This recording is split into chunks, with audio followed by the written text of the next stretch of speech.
Hello बच्चों, let's see this question. Question reads the EMF of the cell m to m plus n h plus comma h2. Clear है? ये 1 molar दिया है ना, small m नहीं है, ये कैपिटल M है और ये है 0.02 मोलर. ठीक है भाई.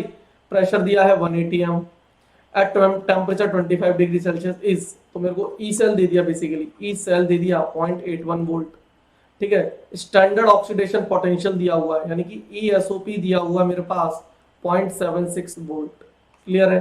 तो देखना ध्यान से बेटा, मेटल का दिया हुआ है, मेटल का, तो मेटल ऑक्सीडाइज हो रही है. अच्छा, इसका रिडक्शन पोटेंशियल तो जीरो होता है, E0 SRP. किसका? H प्लस से H2, इसका तो 0 वोल्ट होगा. और ये क्या है? M से M प्लस N SOP दिया है. तो टोटल अगर मैं बात करूं E0 सेल की, तो E0 सेल तो 0.76 वोल्ट ही आ जाएगा, क्योंकि E0 सेल क्या होता है? E0 SOP plus E0 SRP. तो 0.76 plus 0 volt equals to 0.76 volt. लगाते हैं बेटा next equation. E cell equals to, उससे पहले मैं सेल रिएक्शन लिख लूं, तो देखना सेल रिएक्शन कैसे लिखूं. M 2H प्लस से M प्लस N. अगर मैं बैलेंस करूं तो कैसे करूंगा? ध्यान से सुनना. M से M प्लस N. एक काम करते हैं, मैं पूरा लिख के दिखाता हूं, ऐसे तो कंफ्यूजन हो जाएगा आपको, है ना. देखना ध्यान से मैं कैसे लिख रहा हूं. एट एनोड एनोड पर ऑक्सीडेशन होगा तो मेटल का ऑक्सीडेशन होगा, और मेटल का ऑक्सीडेशन होगा तो n number of electrons loose करेगी. हाइड्रोजन की अगर मैं बात करूं तो 2H प्लस 2 इलेक्ट्रॉन गेन करेगी, H2 में कन्वर्ट होगी. अब देखना, ये n इलेक्ट्रॉन है, ये 2 इलेक्ट्रॉन है. क्या करूं? इसको 2 से मल्टीप्लाई कर दूं, इसको n से मल्टीप्लाई कर दूं. बात समझ में आई? तो जब आप इसको ऐसे करोगे तो ये क्या हो जाएगा? m plus 2m plus 2NH plus ion. ये तो कट जाएंगे ना यहाँ से, क्योंकि ये n into 2 electron 2n electron, ये भी 2n electron, giving 2m plus n plus NH2. तो देखो NH बैलेंस हो गया.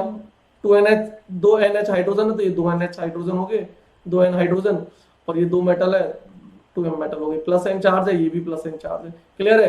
तो प्लस n नहीं, प्लस 2n चार्ज है, तो यहाँ पे भी प्लस 2n चार्ज आ जाएगा. तो ये मेरी रिएक्शन बैलेंस हो गई. तो नेक्स्ट इक्वेशन लिख देते हैं इसके लिए. E cell equals to E0 सेल, सॉरी SOP क्यों लिख रहा हूँ, E0 सेल लिख रहा हूँ ना, माइनस 0.0591 बाई एन लॉग इस H2 कितना दिया है?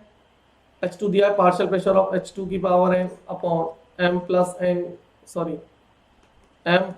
n की कॉन्सेंट्रेशन स्क्वायर डिवाइड बाई, नीचे क्या लिखोगे? H प्लस की पावर 2n, ये लिखोगे. अब ध्यान से सुनना बेटा, ई सेल कितना दिया है? ध्यान से बताओ. ई सेल है मेरे पास 0.81 वोल्ट. E0 सेल कितना है?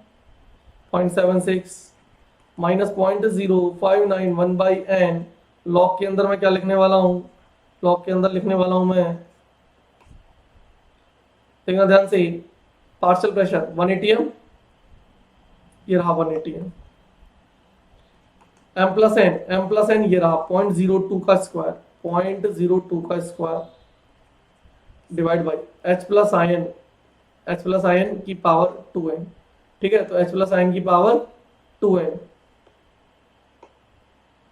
कहाँ है H प्लस आयन की पावर? ये रहा H प्लस आयन, 1 मोलर दिया है, तो 1 का पावर 2n. 1 की पावर कुछ भी हो, 1 ही आएगा. तो यहाँ से बेसिकली मैं सॉल्व करूंगा. तो देखना ध्यान से, 0.81 minus 0.76 equals to minus 0.0591 divide by n.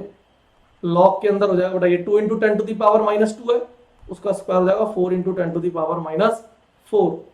और आप जब इसको सॉल्व करोगे तो आप सिंपली, ये कितना है? ये है मेरा 0.05 equals to minus 0.0591 by n.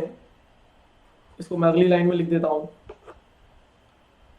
यहाँ पर लिख देता हूँ 0.05 equals to 0.0591 by n minus का लॉग के अंदर क्या है? log 4 plus log 10 to the power minus 4.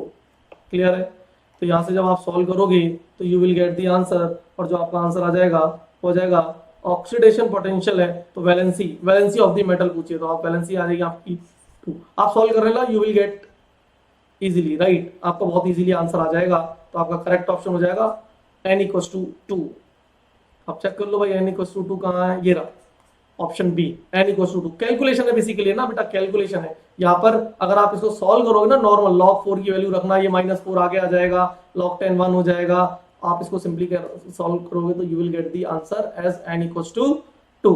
ठीक है, मैंने सॉल्व कर लिया इसलिए आप भी सॉल्व कर लेना। Thank you, best of luck.